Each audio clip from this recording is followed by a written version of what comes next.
everyone, welcome to our third Quick Clips video. If you missed the first two, you can find them on YouTube. You can just search in Crash Rhythm and hopefully it'll pop up. I'm sure it will.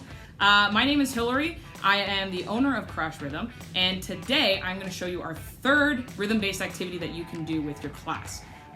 This is one of my favorites. I absolutely love doing this one, and the main reason why is because I teach all ages and abilities, and this is an activity that can be kind of tailored to each age group. So if you're teaching a K, grade 1, grade 2, you got it. If you're teaching a grade 7, 8, you got it, right? That's why I love this activity. So this is the only tool that we need in order to make this activity happen. Boom. It's a die, that's right. But you didn't see that coming. Or maybe you did because the title said chance composition. But what I like to do, John Cage is one of my favorite composers, and he does a lot for percussion, but he also does the chance composition, which I'm sure you've heard of, perhaps, maybe. What I like to do is I like to take the chance of rolling a die and let that determine kind of how we write a song or what we play. And it's just a fun way of getting kids engaged with rhythms that otherwise might be a little bit boring or mundane. And it also leaves it up to chance. There's a bit of wonder, right? Like, oh, what's going to happen next? Like, what are we going to do next? So I want to run through just a few options that I do with different age groups. So I'll show you an option that I do with really young kids, and I'll show you an option that I do with older kids, and some ways that you can kind of manipulate it for the middle range of kids. And the fun thing about this is it can also be done at home, right? All they need is a die. So, or you can even, if you don't have a die or you don't want anything tactile, you can just Google dice or number generator 1 through 6, whatever you'd like, right? So here's a few ways of doing it.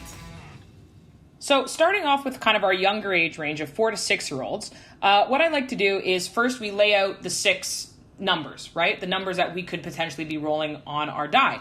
And then I like to associate each of those numbers with a sound. So it's a lot of fun to obviously right now we're limited, so we can use sounds on our body. So we could use things like claps and stomps and hitting our thighs and maybe even making like a woo or something. Who knows? That's completely up to the students, right? They get to choose their 6 sounds, which is pretty cool. And then I like to come up with fun symbols for them for each of the sounds. So for example, maybe the first one is a clap. So we'll write down clap, but we'll give it like a star is the symbol. Something like that. And then maybe 2 is a stomp, and for that, we give a circle maybe, like a big circle. And the fun thing with this is they can use stickers, they can use their own colors, and just make it up. So let's just say we follow that all the way to 6 different sounds, and then what we can do is we can roll our die to come up with as many as you'd like. 4 different numbers, 6, 8 different numbers, however you prefer your phrasing. And then what I like to do is put them to quarter notes or to a rhythm that's really easy. So quarter, quarter, eighth, eighth quarter, or just straight quarters. Sometimes I even put a metronome on to make sure that we're playing together. And that way, let's say we roll the die and we end up with a pattern of like 1, 2, 4, 6. Oh my gosh, I'm not creative at all. Look at that. That's terrible. 3. There we go. Still not creative.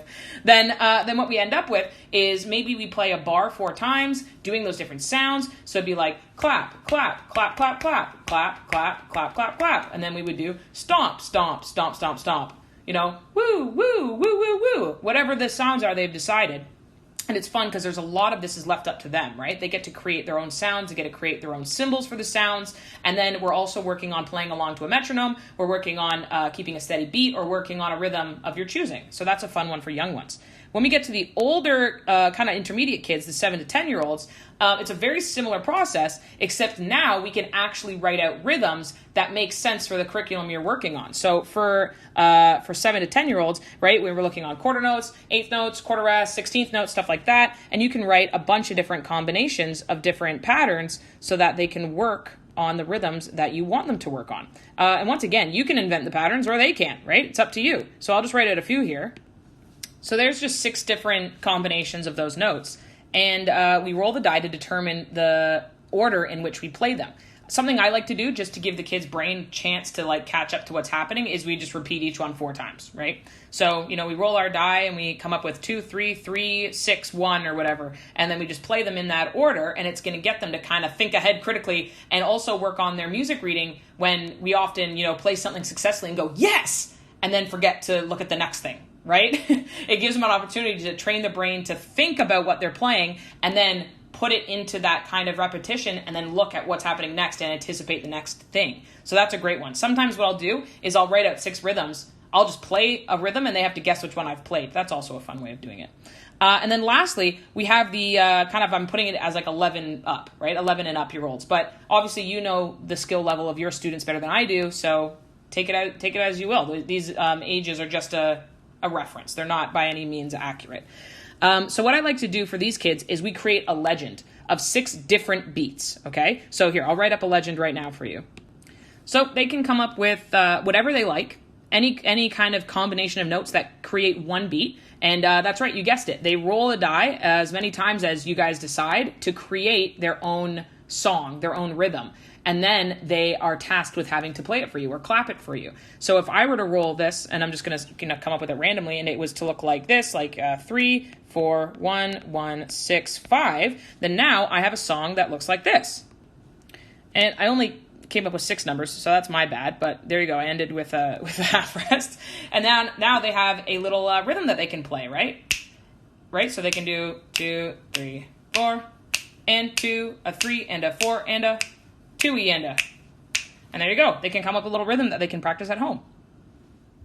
So there you have it.